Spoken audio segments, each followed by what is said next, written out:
When I was about 13 years old, my Uncle Lester and Aunt Bobby came over to the house. I was about 12. It was 1975, July the 4th weekend, and he had these M80. I don't think you can get them today. He had these red, we walked outside. He said, come on outside here.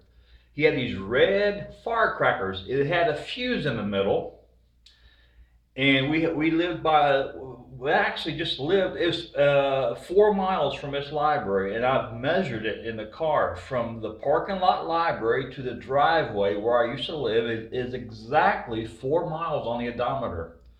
But anyway, there's a cornfield side of our house, so we all went out in that cornfield, and he lit the fuse and he tossed one. Man, you talking about loud. Now, the good thing about all this was the days before smartphones. Nobody had a phone.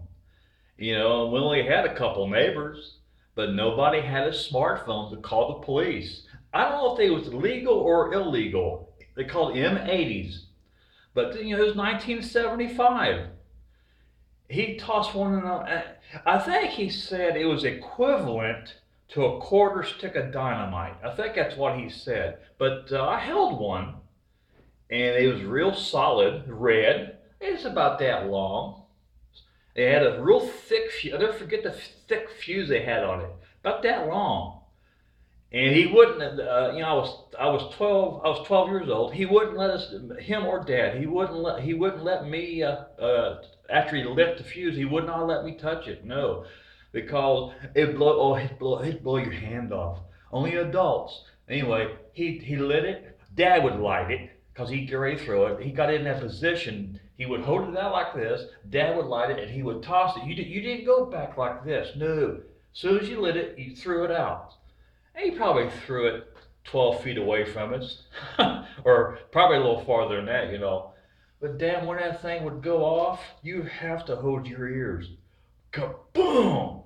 And when you'd release your ears, it was so loud, you could still hear it echo through the trees, the little woods we live.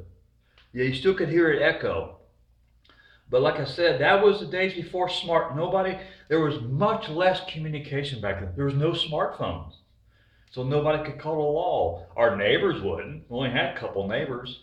Well, you couldn't do that today. Somebody's smartphone, they'd call the law on you or take video or whatever. Today, you know, you can't get by with much today because everybody's got a camera, everybody's got video, you know, everybody's got a smartphone. But back in those days, a lot of people call them the good old days.